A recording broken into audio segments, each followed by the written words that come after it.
Знаете ли дека водата со која се одржува нивото на Дојранското езеро минува преку 20 километри пред да стигне до целта? Има ли подобар соговорник на оваа тема од човекот кој е дел од хидросистемот Ѓавато 23 години, а сега раководи и ја координира работата? Тој објаснува дека патот на водата е поделен во 3 фази. Првата се потопните пумпи во Ѓавато со капацитет од 100 литри во секунда, кои ја ставаат водата во цевковот и потоа таа минува 2 километри до препумпната станица во Богданци.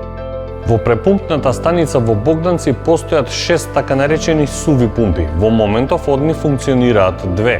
Од нив секоја го снабдува Дојранското езеро со 200 литри вода во секунда. Потоа следува третата фаза, односно патот на водата од Богданци до езерото. Од тој соберен базен, пумпите на препумпна станица со 200 литри во секунда ја препумпуваат водата и ја носат од овде на највисоката точка на системот, која што се наоѓа исто од овде на 2 километри, каде што водата влегува во преливен базен со каскади, кај што водата се смирува и потоа од преливниот базен оди 18 километри по слободен пат гравитационо до Дојранското езеро. За 5-6 години нивото на езерото било подигнато за 1,5 метар кога било нарапна еколошка катастрофа. Во моментов неопходно е обновување на електромоторите, вентилите и пумпите. Повозрасните дојранчани кои сега се дел од општинската администрација паметат денови кога нивото на езерото било закане и за куќите најблиску до брегот, но и кога се навестувала катастрофа.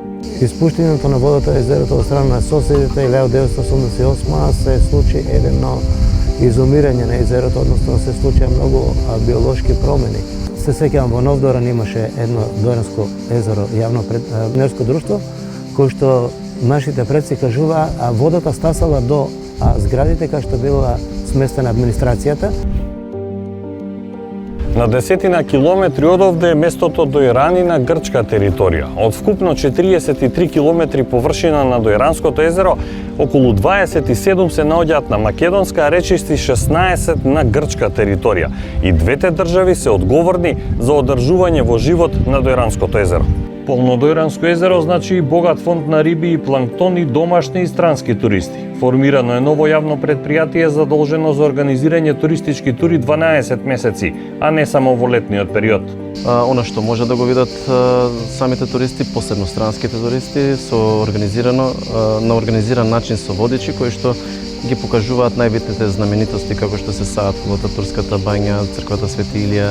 Што мислам дека е најголем потенцијал за туристите кои што ќе доаѓаат надвор од летната сезона е секако развојот на фронтовата линија. Имаме огромен потенцијал и огромна заинтересираност од страна на посебно на англиските и на бугарските туристи за оваа фронтова линија, бидејќи двете војски на овие две држави биле токму на оваа фронтова линија. Дојран го карактеризираат суви и топли лета и благи и влажни зими. Овдека може да почувствувате вистинска медитеранска клима и да се изнадишете јод, особено покрај Дојранското езеро, чија температура во летните денови може да достигне и од 25 до 27 степени, а просечната температура на езерото во текот на годината е од 15 до 18 степени.